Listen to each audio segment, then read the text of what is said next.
ស្ថិតនៅក្នុងទីកន្លែងដដែលនោះសាវ៉ានគឺពិតជាខាត់នៅដំណើររបស់អ្នកអាចារ្យមែនទែនក៏ប៉ុន្តែខាត់មិនបាននុកក៏បានដាស់តឿនទៅកាន់សាវ៉ានថាកុំគិតថាអាចជួយសង្គ្រោះមនុស្សគ្រប់គ្នាបានទេសោះ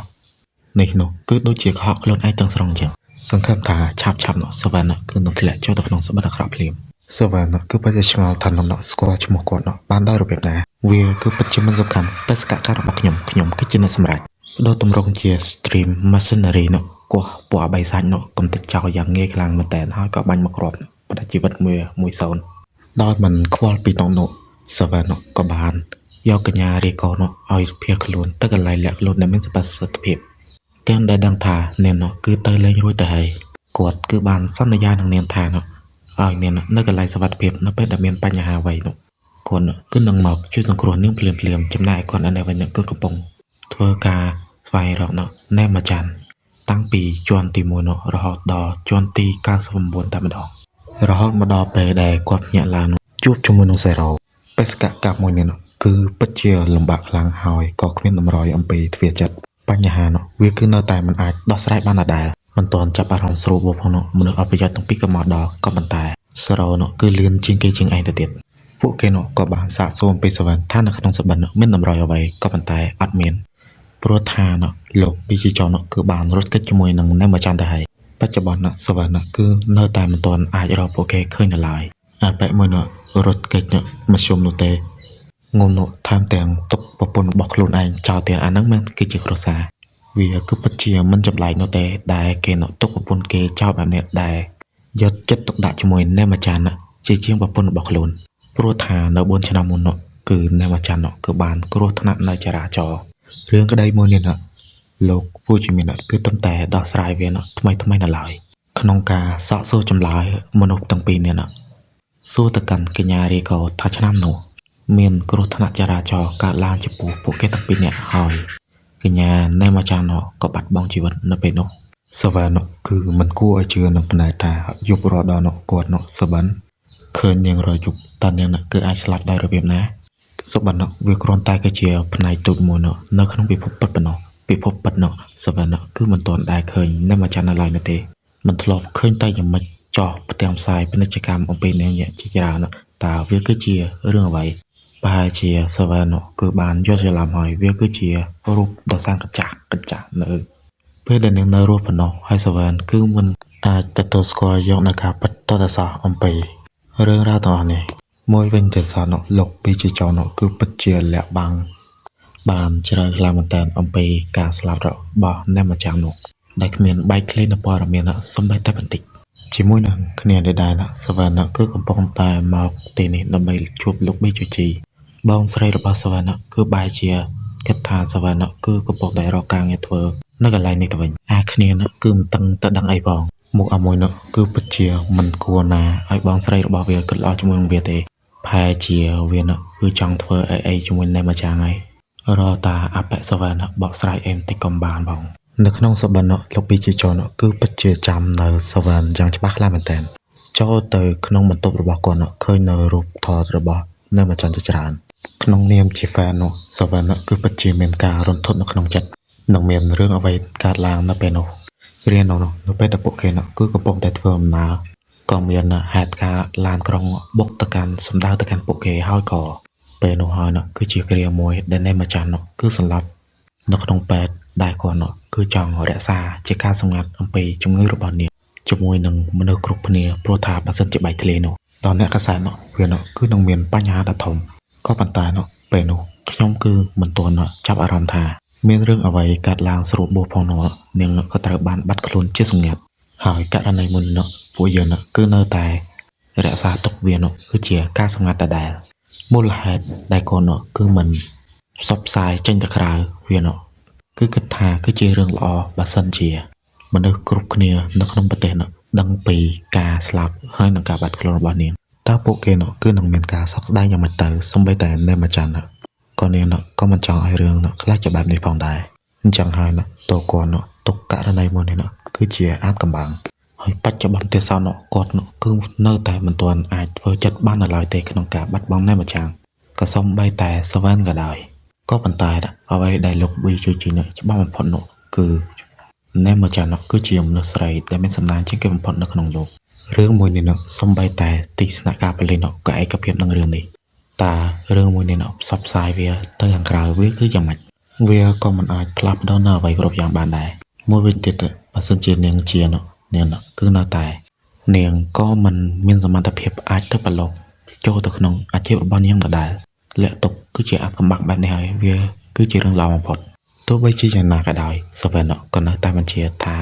លទ្ធភាពគឺសូន្យនោះទេក្នុងការស្វែងរកនាងហើយអស់រយៈពេលជាច្រើនឆ្នាំលោកប៊ីជូជីគាត់គឺបានខំប្រឹងខ្លាំងដើម្បីស្វែងរកនាងទោះបីជាត្រូវចំណាយនៅអ្វីៗគ្រប់យ៉ាងក៏ដោយនេះហើយគឺទៅជាមូលហេតុចម្បងដែលធ្វើឲ្យគាត់ជាប់ចូលទៅក្នុងណៃមៀដែលគឺជាគុកនៃចិត្តគាត់គឺខំប្រឹងឃុំខ្លួនឯងហើយនឹងសម័យថាមាននៅម្ចាស់នៅក្បែរទោះបីជាមានរឿងអ្វីកើតឡើងក៏ដោយក៏សាវ៉ែនគឺត្រូវតែជួយសង្គ្រោះគាត់ឲ្យបាននៅពេលដែលសាវ៉ែនគឺបានភ្ញាក់ឡើងអំពីសបិនបូកផ្សំជាមួយនឹងនៅម្ចាស់គឺពិតជាគិតថាហេតុអីបានជាចោលម្ដាយរបស់ខ្លួនរឿងដែលសំខាន់មនុស្សគឺរត់គេចខ្លួនជាមុនសិនមកទីខ្ពស់បំផុតដែលនៅលើដំបូលនៅពេលនោះក៏ជួបជាមួយនឹងណៃម៉ែហើយក៏ធ្វើឲ្យ BUG របស់ទៅហើយនុកស៊ឺក៏បានមកដល់ហើយក៏វាគឺជាពេលវេលាដ៏សែនល្អតែ streamer គឺគួរតែទទួលស្គាល់យកនៅការពិតបង្ហាញនៅគ្រាកាលពី4ឆ្នាំមុនហេតុការណ៍មួយធ្វើឲ្យលោក BUG គឺពិតជាចាប់វាគឺពិតជាល្អបើសិនជា BUG ស្លាប់ចំនួននឹងណែមកចាំ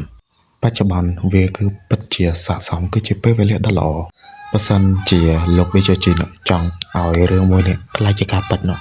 លះបង់នៅខ្លួនឯងដែលមិនខ្វល់ពីអ្វីៗទាំងអស់ហើយបដូរជីវិតខ្លួនឯងជាមួយនឹងធ្នូឲ្យនៅម្ចាស់រស់ឡើងវិញសកម្មភាពមួយគឺបានបង្អាក់ដំណើរដោយសាវ៉ែនវាគឺមិនត្រឹមតែគឺជាសបិនធម្មតានោះទេมันអាចជួយសង្គ្រោះនៅម្ចាស់បានហើយថែមទាំងធ្វើឲ្យខ្លួនឯងជាប់ចូលទៅក្នុងសបិនដែលគ្មានថ្ងៃត្រឡប់ប្រកាសឬអត់ថាការដែលឯងធ្វើវាគឺជារឿងត្រឹមត្រូវនៅក្នុងសតិសម្បជញ្ញៈមនុស្សដែលសបិនវាគឺជាការចង់បានហើយនឹងវិបដិសារីរបស់មនុស្សដែលសបិនសួរថាបើសិនជាចង់ឲ្យរឿងរ៉ាវគ្រប់យ៉ាងគឺត្រូវបានដោះស្រាយបំរុងឲ្យអ្នកដែលសបិនគឺរស់នៅក្នុងវិបដិសារីជារឿងរហូតទៅតាមមែនទេបែបនោះមិនយកជាការបានឲ្យថែមទាំងលះបង់នៅសេចក្តីប្រាថ្នារបស់ខ្លួនឯងអញ្ចឹងវាគឺជារឿងពិតឯកថាទង្វើដ៏ល្ងិតល្ងងបែបនេះវាជួយឲ្យអ្នកម្ចាស់គឺរស់ឡើងវិញមែនទេបើសំបីទាំងដែលមិនដឹងថាសុខទុក្ខនាងគឺយ៉ាងម៉េចហើយនាងរស់ឬមួយក៏ស្លាប់ផងវាគឺពិតជាអត់ប្រយោជន៍ខ្លាំងណាស់ប្រើខាប់សិនអ៊ីនផាំងដល់បិសាចមួយនោះឲ្យដេកហើយក៏និយាយទៅកាន់អ្នកម្ចាស់ថាខ្លួនគឺពិតជាសុំទោសទៅកាន់នាងដែលកន្លងមកដែលមិនយល់ពីនាងសោះតែសារតែគាត់គឺចង់ជួយសង្គ្រោះមនុស្សខ្លាំងពេកក៏ប៉ុន្តែនៅបច្ចុប្បន្នគាត់គឺសុំសន្យាថាទោះបីជាមានរឿងអ្វីក៏ដោយគាត់គឺនឹងធ្វើឲ្យអស់ពីសមត្ថភាពដើម្បីជួយទៅកាន់នាងហ្វាញអ្នកម្ចាស់សាវ៉ែនគាត់បដិញ្ញាយ៉ាងមុតមនខ្លាំងមែនទែនគាត់នឹងសន្យានឹងខ្លួនឯងបេសកកម្មជួយអ្នកម្ចាស់វាគឺទៅជាបេសកកម្មដំបូងហើយក៏បុកផ្សំជាមួយនឹងបេសកកម្មដែលមកបន្ទាប់សបិនអាក្រក់ក៏ខ្លាយទៅជាសបិនល្អគឺនឹងចាំមើលសាវ៉ែនថាអាចគេចចេញពីគុកនៃសេចក្តីស្លាប់បានដោយរបៀបណាជប់នៅកូនចៅណៃមេបន្ថែមហើយក៏បាការវាយប្រហារទៅកាន់សាវ៉ែនបេសកកម្មរបស់ខ្ញុំគឺជាអ្នកសម្រេច transform ខ្លួនឯងទៅជា form dream protection ដើម្បីបើកការវាយប្រហារជាមួយនឹងណៃមេស្ថិតនៅក្នុងការប្រយុទ្ធណៃមេគឺមកពីដេក2មក3ដេក3គ្មានកឡោជាមួយនឹងសាវ៉ែនទេនៅក្នុងការប្រយុទ្ធសាវ៉ែនគឺដូចជាផ្លេចរឿងមួយដែរត្រង់ថាម្ដាយរបស់អ្នកម្ចាស់ដែលគឺជារីកូកំពុងតែជួបគ្រោះថ្នាក់ក៏ប៉ុន្តែសាវ៉ែនគឺប្រាប់ឲ្យកុំអារម្មណ៍រឿងទាំងអស់នេះគាត់គឺជាអ្នកដោះស្រាយប្រើនៅទម្រង់របស់ខ្លួនស្កែននៅចំណុចខ្សោយរបស់ណៃមៀហើយវាគឺជាចំណុចស្នូលដែលធ្វើឲ្យណៃមៀdefeat ទៅបានយ៉ាងងាយខណៈនៅពេលវេលាបន្ទាប់ណៃមៀក៏បានបែងភាគជាច្រើនក៏ប៉ុន្តែសាវ៉ែនក៏មិនចាញ់ពួកគេផងដែរក្នុងទម្រង់ protection មួយនេះសាវ៉ែនក៏អាចបែងភាគបានដូចគ្នាទុកឲ្យខ្លួនរបស់ខ្លួននៅចាត់ការណៃមៀឲ្យខ្លួនដែលក៏ជារូបកាយដើមតែចាត់ការក្បួនស្នូលជ្រៀតខ្លួនចេញទៅក្រៅឆាចនៅ super ក៏ដូចជាមួយនឹង clone របស់ servant ទាំងអស់ផងអ្វីៗគ្រប់យ៉ាងនោះគឺបានដោះស្រាយដោយសារតែ Setsu mission complete រឿងរ៉ាវគឺត្រូវបានដោះស្រាយនោះគ្រួសារនោះគឺត្រូវបានជួបជុំគ្នាហើយក៏គ្មានអ្នកណានោះបន្ទោសទៅកាន់អ្នកណាផងដែរវាគឺពិតជាវេលាដែលសែនមានក្តីសុខទោះបីជានៅក្នុងសបិនក៏ដោយបន្ទាប់ពីណែម៉ាចាន់បានធ្វើការអរគុណទៅកាន់សាវ៉ានណុកក៏បានបោះពាក្យទៅកាន់សាវ៉ានវិញជាលើកចុងក្រោយថ្ងៃណាមួយសាវ៉ានគឺនឹងមានតម្លៃស័ក្តិសមដឹងពីវត្តមាននៃតម្លៃនៃកម្លាំងដ៏អស្ចារ្យមួយនេះហើយលោកប៊ីជូជីនោះក៏បានភ្ញាក់ពីទំនេររបស់ខ្លួនឯងហើយសបិនអាក្រក់ក៏បានចេញពីខ្លួនលោកចាប់ពីពេលនេះតទៅលោកនោះគឺមិនមានសបិនអាក្រក់ទេ80ម៉ោងក្រោយស្ថិតនៅក្នុងទីស្នាក់ការកន្លែងចាត់ការតារានៅក្នុងសបិនពាក្យសម្ដីនោះគឺអាចយកជាការបានប៊ីជូជីគឺសង្ឃឹមថាសវ៉ានគឺនឹងធ្វើវាបានសម្រេចសវ៉ានក៏សង្ឃឹមដូចគ្នាថាប៊ីជូជីមិនសបិនអាក្រក់ទៀតទៅចុះស្ថិតក្នុងទីកន្លែងរបស់ណុកពោពេញទៅដោយមេអំបៅដ៏ច្រើនទោះបីជាយ៉ាងណាក៏ដោយណុកគឺនៅតែត្រូវការកម្លាំងអំពីណែម៉ាចាន់ដើម្បីបង្កើតនៅណៃមែជ្រៀតចូលទៅក្នុងសបិនរបស់មនុស្សនៅឡើយណែម៉ាចាន់គឺនៅតែមានប្រយោជន៍សម្រាប់ណុក